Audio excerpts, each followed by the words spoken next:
Cut गया था। अपने से कट गया ना।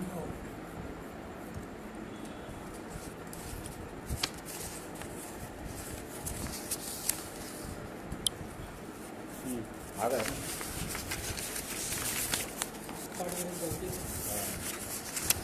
वो कुछ कारणवश थोड़ा ये हो गया था, ब्रेक हो गया था भैया, तकनीकी प्रॉब्लम के नाम से। मैं वो मंडल कमीशन के बारे में बोल रहा था। लास्ट में जब आंदोलन ही चलते रहा, कितने लोग जल के मरे, बहुत रेल का नुकसान हुआ। तो पर भी, और दूसरा सबसे बड़ी बात है कि जब ये इससे नहीं माना गया, वापस नहीं लिया गया बीपी सिंह द्वारा, तो 101 सवर्ण वकील ने सुप्रीम कोर्ट में मंडल कमीशन के विरोध में केस दायर कर दिया गया। 101 वकील सवर्णों के द्वारा मंडल कमीशन के विरोध में मंडल कमीशन लागू हो न कहकर सुप्रीम कोर्ट में केस दायर कर दिया गया। केस दायर करने के बाद में ये केस लंबित हो गया। तो आपको बता दूं कि पिछड़े जाति के हक में लड़ने के लिए, पैरवी करने के लिए, मंडल कमीशन के पैरवी करने के लिए देश में पिछड़े जाति का वकील नहीं मिला। इतना बड़ा देश में पिछड़े जाति के आरक्षण के संबंध में, अर्थात मंडल कमीशन के संबंध में पैरवी करने के लिए देश में वकील नहीं मिला पिछड़े जाति का। लास्ट में मजबूर होकर माननीय कांशीराम जी, शरद यादव और कोई नेता लोग मिलकर राम जेठमलानी जी के पास गए। राम जेठमलानी जी ने माननीय कांशीराम जी और उनके और नेताओं लोग साथ में देखे तो बहुत आनंदित हुए कि भैया आप लोग आए हैं तो कैसे आए हैं। बैठने के बाद में कुछ समय बाद माननीय कांशीराम जी बोले कि मंडल कमीशन के बारे में सवर्ण वकीलों ने उसके विरोध में उच्चतम न्यायालय में केस दायर कर दिए हैं। तो आपसे हम निवेदन कर रहे हैं कि आप हमारा पैरवी करें। बहुत विचार विमर्श करने के बाद में वो धन्य है राम जेठमलानी जी। राम जेठमलानी भी धन्य है। वो माननीय कांशीराम जी को बोले कि मैं निःशुल्क पैरवी करूँगा मंडल कमीशन के बारे में। और उन्होंने, आज भी आप इतिहास में पढ़ लेंगे कौन कौन वकील ने पैरवी किया। तो जो वकील है राम जेठमलानी जी का, उसका पैरवी सुनेंगे तो आप दंग रहेंगे। और इसके बाद में कोर्ट को 16 नवंबर 1992 को फैसला देना पड़ा। उसमें उन्होंने क्रीमी लेयर जोड़ दिया कि इससे देश में 27% आरक्षण पिछड़ी जाति के लागू होगा। उसी बीच में बीपी सिंह के सरकार चले जाने के बाद में देश में 1991 में ही कांग्रेस की सरकार बन गई।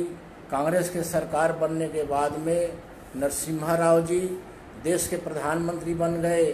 और प्रधानमंत्री बनने के बाद में उन्होंने मनमोहन सिंह से मिलकर नई आर्थिक नीति की घोषणा की कि यदि मंडल कमीशन लागू हो जाता है तो अनुसूचित जाति का 22% आरक्षण, पिछड़े जाति का 27% आरक्षण, 49% आरक्षण हो जाएगा। तो हमारे बच्चे लोग कहाँ जाएंगे? ऐसे के विचार विमर्श करके उन्होंने निजीकरण एक मुद्दा लाया 1991 में।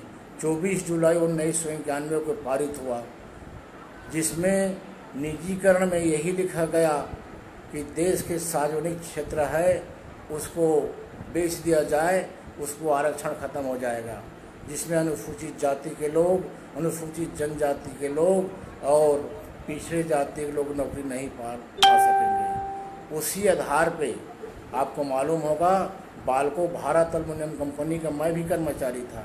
भारत एल्युमिनियम कंपनी को बेचा गया और उस दिन, जिस दिन से बेचा गया उस दिन से वहाँ आरक्षण खत्म हो गया। तो उसी तरह साथियों, जब जब और उसके बाद में उदारीकरण और वैश्वीकरण का नीति लाया गया जो अमीरों लोगों के लिए है 1992, अब अभी तक उसको अब पहले भारतीय जनता पार्टी समर्थन भी किया। पहले विरोध में बात करते थे कि वो लोग भी समझ गए कि सवर्णों का पार्टी है, ये जो नरसिम्हा राव जी कर रहे हैं सबके हित में कर रहे हैं करके किसी तरह भाजपा द्वारा उसके बारे में या किसी और सवर्ण पार्टी द्वारा किसी तरह निजीकरण के बारे में कोई आंदोलन नहीं किया गया। और आखिरी में जब भारतीय जनता पार्टी की सरकार बनी तो वही निजीकरण के नाम से उन्होंने एक आयोग, एक मंत्रालय बना दिया, विनिवेश मंत्रालय, जिसका मंत्री था विनियोज अरुण सूरी। इस तरह ताकि ज़्यादा से ज़्यादा फैक्ट्री को, मेरे पास लंबा चौड़ा लिस्ट है, सबको पढ़ूंगा तो बहुत टाइम होगा, कितना कौन से फैक्ट्री को कितना परसेंट बेचना है, मेरे पास लिस्ट है। बाकी मैं नहीं बता पा रहा हूँ समय के अभाव पे। जब समय कभी आएगा तो मैं बता दूंगा कि जितने भी सार्वजनिक फैक्ट्री है, बैंकिंग है, स्वास्थ्य है, सभी है, इस तरह के बहुत चीज़ को बेचने का प्रावधान किया गया है और आज बेच रहे हैं और वर्तमान में भी बेच रहे हैं, ताकि अनुसूचित जाति और जनजाति और पिछड़े वर्गों को आरक्षण नहीं मिलना चाहिए। इस तरह साथियों 1998 में जब अटल बिहारी वाजपेयी की सरकार बनी, अटल बिहारी वाजपेयी की सरकार बनी 1997 में एक वोट के नाम सरकार गिरी थी। पुनः मैं बोलना चाहता हूं कि आपका एक वोट में कितना शक्ति है। 365 वोट उनको मिला था और 366 वोट हमारे समर्थन वालों को मिला था, अर्थात एक सीट के नाम से अटल बिहारी वाजपेयी की सरकार बन गई, गिर गई। देश में पुनः चुनाव हुआ, अटल बिहारी वाजपेयी की सरकार बनाए तो वही एक वोट का उनको चिंता था। आरएसएस बीजेपी के लोग मंथन किए कि एक वोट के नाम से बहुजन समाज में अब वोट की कीमत जानना शुरू हो गया, तो ऐसा कुछ व्यवस्था किया जाए कि संविधान को, जिसमें दलित शोषित को अधिकार से वंचित किया जाए। फिर 2000 में उन्होंने एक बहुत बड़ा समीक्षा आयोग बनाया, संविधान बदलने के लिए आयोग गठन किया 2000 में। धन्य है कांशीराम जी, उस टाइम जिंदा थे। जैसे ही मालूम हुआ तो पूरा पांचों, कन्याकुमारी से दिल्ली, पोरबंदर से दिल्ली, कोहिमा से दिल्ली, इस तरह पांचों जगह से बड़ी मात्रा में जीप रैली का आयोजन किया और जगह जगह मंडल कमीशन के बारे में, संविधान के बारे में, यदि संविधान बदल जाएगा तो अनुसूचित जाति को नुकसान होगा, अनुसूचित जनजाति को नुकसान होगा, पिछड़े वर्गों को नुकसान होगा, ऐसे कहकर जगह जगह रैली निकालकर, जगह जगह आम सभा कर कर माननीय कांशीराम जी ने जगह जगह आंदोलन किए। साथियों बहुत बड़ा सम्मेलन दिल्ली में भी हुआ। दिल्ली में माननीय कांशीराम जी बोले कि अटल बिहारी जी थोड़ा पीछे मुड़ कर देखिए कि संविधान को यदि छेड़छाड़ करोगे तो देश में क्या होगा, संविधान को यदि आप छेड़छाड़ करोगे तो देश में क्या होगा, इसलिए थोड़ा निकल के बाहर तो थोड़ा देखिए। तो साथियों जैसे ही इतने बड़े सभा को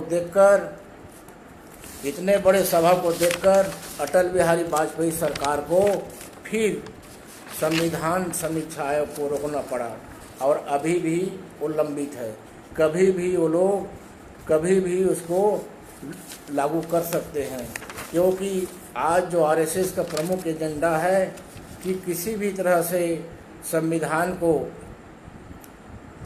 बदला जाए या ख़त्म किया जाए या उसमें कुछ अनुच्छेद को एकदम शिथिल कर दिया जाए, ताकि अनुसूचित जाति के लिए, अनुसूचित जनजाति के लिए कोई आरक्षण का व्यवस्था ना हो, कोई नौकरी ना पाए कहकर, ऐसा कहकर ये लोग चाह रहे। साथियों इस तरह से 2000 के बाद में 2008 में एक और काला विधेयक लाया गया। जितने भी जो बड़े बड़े फैक्ट्री है उसको उसमें अनुसूचित जाति और जनजाति को नहीं भर्ती करना चाहिए, ऐसे कहकर उन्होंने काला विधेयक लगाया, जिसको बहन जी ने काफ़ी इसका विरोध किया। लोकसभा में भी काला विधेयक के नाम से उन्होंने विरोध किए और इसके बाद में फिर उस अध्यादेश को वापस लेना पड़ा। अध्यादेश को वापस लेने के बाद में अभी वो स्थगित करना पड़ा। काला विधेयक के बाद में फिर पदोन्नति के आरक्षण के बारे में जान रहे हैं आप लोग। पदोन्नति के आरक्षण के बारे में जान रहे हैं। बहन मायावती जी ने राज्यसभा में उसको पास करवा चुकी है। बहन मायावती जी ने राज्यसभा में पास करवा चुकी है, परंतु लोकसभा में अभी तक वो पास नहीं हुई चुकी है। तो आज हमें संगठन बहुत जल्दी होना चाहिए और लोकसभा में जो पदोन्नति का आरक्षण है उसको पास करवा के पदोन्नति में आरक्षण प्राप्त होना चाहिए। अभी आप लोग 2-3 महीना पहले सुने होंगे कि उत्तराखंड में पदोन्नति के बारे में वहाँ के उच्च न्यायालय ने फैसला दिया है। इसी बीच में और सरकार ने आदेश दिया कि आरक्षण को कम करो कह के उन्होंने 11 में पास किया। उसी तहत छत्तीसगढ़ में अनुसूचित जाति के आरक्षण, छत्तीसगढ़ में अनुसूचित जातियों के आरक्षण जो लोग 16% से लेकर 12% किया गया। वैसे अनेक प्रदेशों में फिर आरक्षण की मात्रा कम की गई। साथियों, इसी तरह 100 जातियों के निकालने के लिए अनुसूचित जाति और अनुसूचित जनजाति में से 100 जातियों को आरक्षण से बाहर निकालने के लिए अभी उच्चतम न्यायालय में पिटीशन दायर है। उच्चतम न्यायालय में 2011 से पिटीशन दायर है, अभी तक उसका फैसला नहीं आया है। तो इस तरह साथियों, और आपको मैं एक बात और बताना चाहूँगा, क्योंकि बहुजन समाज पार्टी का जैसे जैसे आंदोलन बढ़ते गया, बहन मायावती उत्तर प्रदेश में मुख्यमंत्री बनी, हर प्रदेश में राष्ट्रीय पार्टी बहुजन समाज पार्टी बन गया। क्योंकि बहुजन समाज पार्टी एक ऐसा पार्टी है कि जिसको राष्ट्रीय पार्टी बनाने में सबसे कम समय लगा है। अन्य पार्टी किसी को 50 साल, किसी को 100 साल ऐसे लगा है, बहुत लंबे समय लगा है। क्योंकि बहुजन समाज पार्टी को केवल 12 साल में ही माननीय कांशीराम जी राष्ट्रीय पार्टी बना दिए हैं। उसी के तहत परम पूज्य बाबा साहब ने अनुसूचित जाति और अनुसूचित जनजाति के बच्चों के लिए छोटे बच्चों के लिए संविधान का अनुच्छेद 341 अनुसूचित जातियों के लिए और संविधान का 342 अनुसूचित जनजाति के लिए आरक्षण का व्यवस्था किए हैं। 26 जनवरी 1950 से लागू हो गया है। 26 जनवरी 1950 से लागू हो गया है, परंतु इसको केंद्र सरकार ने 8 अप्रैल 2000 को लागू किया। 8 अप्रैल 2010 को लागू किया। 26 जनवरी 1950 और 2010 मतलब 66 साल बाद में हमारा संविधान का अनुच्छेद 341 लागू किया गया, 342 लागू किया गया 66 साल बाद में। तो उसमें यह है कि संविधान के अनुच्छेद 341 में लिखा गया है कि ये लोग कोई भी अनुसूचित जाति का जिसके पास सर्टिफिकेट है वो कोई भी क्रीमी लेयर में नहीं आएगा। अर्थात कोई भी स्कूल में, कोई भी हाई प्रोफाइल स्कूल में, जैसे दिल्ली पब्लिक स्कूल हुआ और बड़े बड़े जो राष्ट्रीय स्तर के जो बड़े बड़े स्कूल हैं उसमें अनुसूचित जाति के बच्चे निःशुल्क भर्ती हो सकते हैं। ऐसे कहकर उस संविधान में बाबा साहब ने लिखा था। उसको केंद्र सरकार ने 8 अप्रैल 2010 को लागू किया। 8 अप्रैल 2010 मतलब 66 साल बाद में।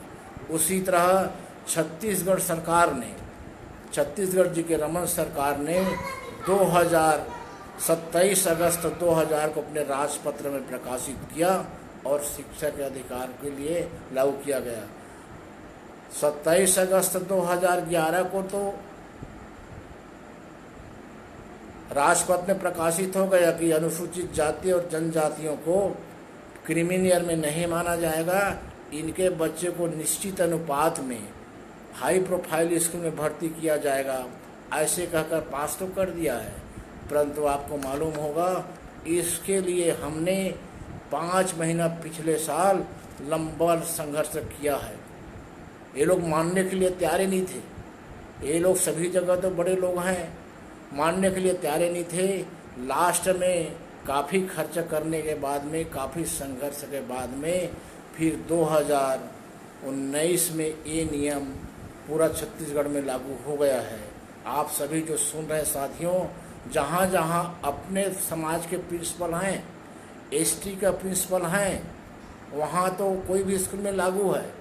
परंतु जहाँ पे सवर्ण लोग हैं वहाँ ये नियम संविधान के अनुच्छेद 341 और 342 लागू नहीं हुआ है। अब ये संघर्ष के बाद में लागू हो गया है। आप लोग भर्ती करना चाहेंगे तो उसके लिए और जो राजपत्र है उसको पढ़ लेंगे और संविधान के अनुच्छेद 341, 43, 42 को पढ़कर अपने बच्चे बच्चियों को अच्छे अच्छे स्कूल में पढ़ाएंगे। इसी आशा के साथ में मैं अब आप लोगों से मैं विदा लेना चाहता हूँ। साथियों, अब समय है सोचने का, समय है सोचने का, समय है बहुजन समाज को इकट्ठा होने का, समय है बहुजन समाज को इकट्ठा होने का, समय है संघर्ष करने का। और अति जरूरी है कि समय है बहुजन समाज का सरकार बनाने का। मैं जो लोग सुन रहे होंगे उनको मैं काफ़ी समय से बैठाया हूँ, उनको मैं आभारी हूँ क्योंकि मेरे बात को सुने होंगे। और मैं सबसे पहले ओम प्रकाश खुसरो जी का मैं बधाई देना चाहता हूँ कि जिनके बदौलत ये कार्यक्रम उन्होंने शेखर गंजीर को इस बारे में अवगत कराए। शेखर गंजीर जी ने हमको इसके बारे में इनवाइट दिया। ये पहला मौका है। और प्रदेश अध्यक्ष पोयाम जी का मैं आभारी हूँ कि जिन्होंने हमको ऐसा बोलने का अवसर प्रदान किए। और जितने सुन रहे साथियों सबको मैं आभारी हूँ। सभी साथियों को जय भीम, जय भारत, जय छत्तीसगढ़। हाँ, आप बंद कर दो, 1 घंटा हो